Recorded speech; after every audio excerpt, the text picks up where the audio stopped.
wikururiye umukobwa uzi ngo wazanye ikizungereza ubonye umugore muzima w'umutima nawe uzanye umujura wo gutwara imitungo.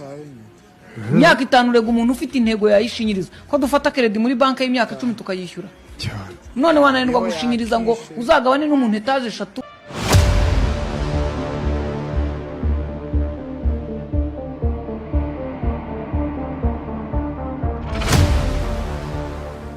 Mu gihugu cy'u Rwanda itangazamakuru ririmo gukura ku muvuduko ushimishije. Hari amazina y'abanyamakuru atazibagirana kubera uruhare bagize mu guhindura imibereho y'abaturage no kuvugira batishoboye. Muri ayo mazina hazamo na Mutesi Scovia, umugore w'intwari wigaruriye imitima y'abanyarwanda benshi binyuze mu buvugizi bukomeye akora, ubunyamwuga budasanzwe no kugira umutima uharanira ukuri. Uyu yinjiye mu itangazamakuru akora kuri radio yitwa Flash FM, yemeza kuba umuvugizi w'abaturage binyuze mu biganiro yakoraga. Mu kiganiro The Real Talk yakoreraga kuri BNB Kigali cyongeye itafari rikomeye ku mwuga we, ndetse yewe abandika ikimenyetso cy'ukuri nubwo benshi babimuhora bakamwita amazina musebya. Ubundi umunsi mpuzamahanga w'umugore umariye iki abanyagihugu? Umukobwa araho ni mwiza yarakarabye yarisiza aracyo, ukajya wicara iwawe utegereje umugabo ufite amafaranga, uri inka ku buryo bagomba kukorora ngo bazakugure menshi. Ese mukobwa mugore nibura ibyo urya n'ibyo utunze n'ibyo wifuza, uruhare rwawe rungana na kangahe kwijana mu mbaraga z'amaboko n'ubwonko? Hanyuma kuki utekereza ko umugabo agomba kuba afite amafaranga wowe ukabushoreye umutwe musa?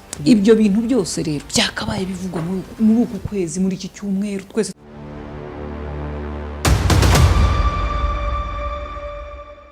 Uzi byinshi kuri Scovia kuko nyine warebye ibiganiro bye ukumva n'ibindi byinshi yakoraga ku maradiyo, ariko nanone ni byinshi umwibazaho. Ngaho nyemerera tubane ubundi nkubwira akantu ku kandi kuri Mutesi Scovia.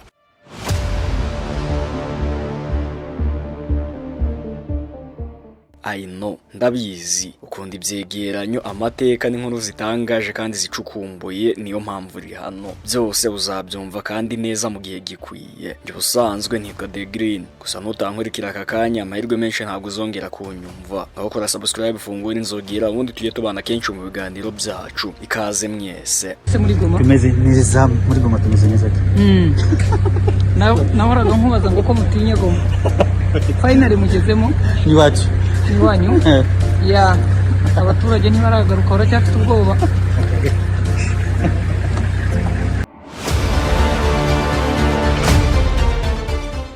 Mutesi Scovia, inyandiko zimwe na zimwe zandika amateka zigaragaza ko yavukiye muri Uganda mu mwaka w'1986.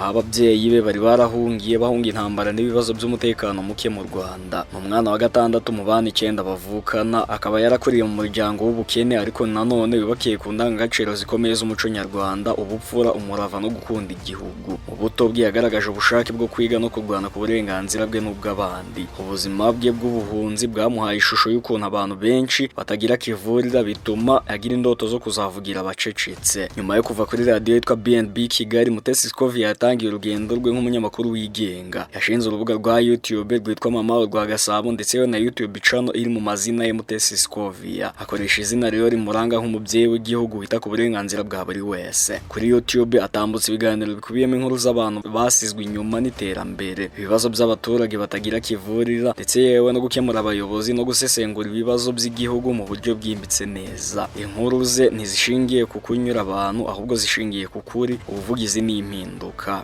Izina Mama rwa Gasabo rihishemo byinshi, ni ikimenyetso cy'ubumuntu, urukundo rw'igihugu n'ubwitange. Yitwaga atyo n'abantu benshi kubera uburyo yafataga abaturage akabavugira, akabumva neza, n'ibyo bamubwira byose akabyumva kandi akabigezaho bikwiye kuba biri, akabafasha kubona uburenganzira bwabo, akagira uruhare mu kubafasha guhabwa ubutabera cyangwa se ubufasha bwihuse. Mu biganiro bye yagaragaje ko itangazamakuru ritagomba kuba urubuga rwo gusebanya, ahubwo rigomba kuba icyuma gikomeye cyo kubaka igihugu. Mu mwaka wa 2024 Mutesi Scovia yatorewe kuba presidente w'inama y'ubutegetsi y'urwego rw'abanyamakuru bigenga RMC. Uru rwego rero rukaba rushinzwe kurebera hamwe imyitwarire y'itangazamakuru no kurengera uburenganzira bw'abanyamakuru mu Rwanda. Kuba yarahawe iyi nshingano rero ni ikimenyetso cy'uko igihugu cyamwemeye nk'umunyamakuru w'inyangamugayo ufite icyerekezo kandi wizewe n'abamukurikira n'abamukoresha. Aha rero yahise asimbura Cleophas Barore, undi munyamakuru w'inararibonye. Mutesi Scovia rero ni umugore wubatse ufite abana babiri. avuga ko bari umubyeyi ukunda umuryango we cyane ndetse yewe ibakanabihuza n'umwuga we mu buryo bushimishije. Hari igihe yigeze gutangaza ko kugira umuryango bimuhesha imbaraga zo gukora cyane kandi akaba azi neza ko hari benshi bamufata nk'icyitegererezo. Mu rugendo rwe rw'itangazamakuru Mutesi Scovia ntiyaburiyemo ibigeragezo byinshi, gusagwa n'abayobozi batishimiye uburyo abashyira ahagaragara, kugeragezwa kw'imitima n'amagambo mabi ku mbuga nkoranyambaga, ariko byose yabinyuzemo ahagaritse umutwe ndetse yewe yihagararaho kandi akomeza kuba mu ruhande rw'ukuri. Mutesi Scovia uyu rero akaba atanga isomo rikomeye mu itangazamakuru, gukorera rubanda, gushaka ukuri no kugumana ubupfura. Umuntu afite amafaranga kandi abantu bose babona ari umunyabwenge, uzi nayagwije mwese mwabibona. Ubuse ntabwo uragwiza? Ntabwo ndayabona, niyo mpamvu mu kivuga ngo uri umunyamakuru mwiza. Ntabwo ubundi yitwa umunyabwenge, ndi umunyamakuru mwiza, ariko umunsi nawe ari umunyabwenge uzaba yagwiriye.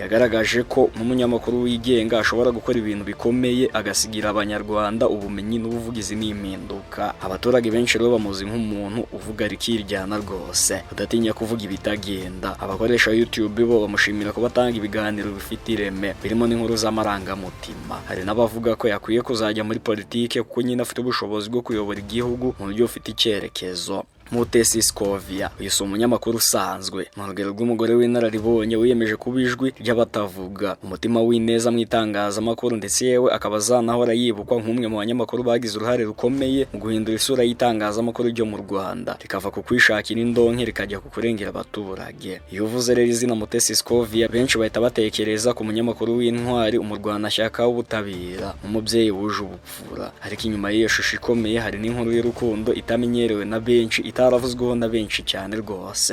Reka mbwize ukuri abagabo mwese, mu kinyarwanda cyacu bajya bavuga ngo umugabo ushaka kubaka binganzwa. Reka Scovia. Ariko nanone bakagaruka bakavuga ko umugore w'akarimi karekare ataramba mu nzu.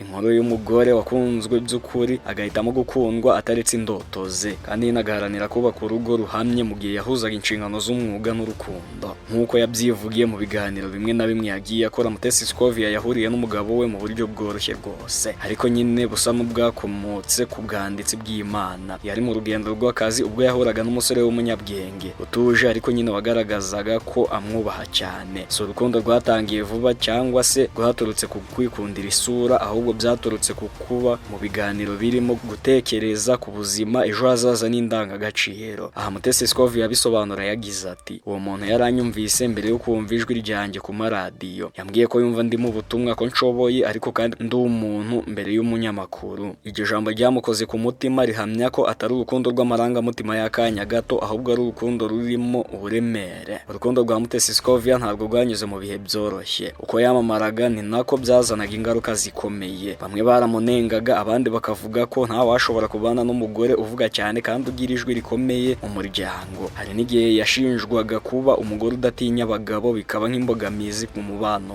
we, ariko umugabo we yahagaze bwuma amushyigikira mu buryo bwihariye. Yamubaye hafi muri ibyo bihe byose, haba igihe yashakaga gusezera ku kazi cyangwa se igihe yarakazwaga n'inkubiri y'ibitekerezo bitandukanye byo ku mbuga nkoranyambaga. Aha Scovia yagize ati, mu rugo ndi umugore rwose, ndabyuka nkateka nkita ku bana, umugabo wanjye arabyumva kandi akabyubaha. Icyo gihe niho numvise ko urukundo nyarwo atari amagambo, ahubwo ari ukwemera kubaka umuntu n'inzozi ze. Mutesi Scovia uyu nk'umubyeyi w'abana babiri yagiye abihuza n'inshingano ze z'itangazamakuru, iteka kubaha urugo rwe kandi akarwubakira ku ndangagaciro. Yavuze ko urugo rwe rwabaye isoko y'imbaraga ze, aho igihe yahuye n'akaga mu kazi cyangwa agasuzuguro yahitaga yibuka ko hari urukundo rumutegereje iwe. Umugabo wa Mutesi Scovia si umuntu uzwi cyane mu itangazamakuru cyangwa ku mbuga nkoranyambaga, ariko ni umuntu w'ingenzi cyane mu buzima bwe. Mu bihe byinshi Mutesi Scovia yavuze ko yamuteye inkunga ikomeye, amuha amahoro yo gutekereza no gukura nk'umunyamakuru, atamubuza gutinyuka kuvugira abandi. Ibi byerekana ko urukundo rutagomba guca intege ugukunda, ahubwo rugomba kumubera igikoresho cyo gutumbagira. Hari amagambo menshi agaragaza Mutesi Scovia nk'umugore w'urukundo. Hari igihe rimwe yigeze kuvuga ati, igihe kimwe uba uri intwari hanze ariko ukeneye urukundo rutuzuye z'umutima wawe. Nge nka Mutesi Scovia ndaruha ndarwana ndavuga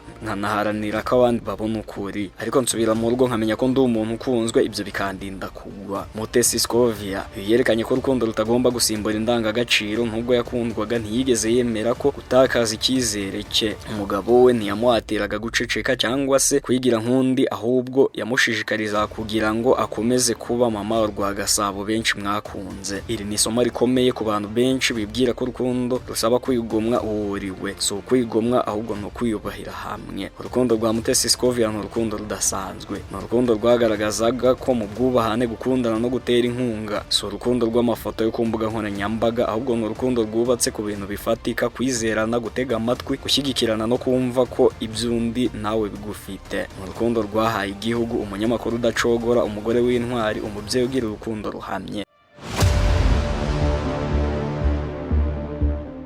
Nuko nsoje rero wiyumviye byinshi utaruzi kandi byari ngombwa ko bimenya. Ngaho kora subscribe, ufunguwe n'inzogera, ubundi tujye tubana kenshi mu biganiro byose bicukumbuye binyura kuri Kigali Post. Reka nshimire wowe tubana buri munsi mu biganiro byacu. Ibitekerezo byawe byose ubishyiraho hasi mu mwanya w'icyubahiro muri comment. Naho njye ubundi mu busanzwe nitwa The Green. Ibyiza byinshi byo mbifuriza.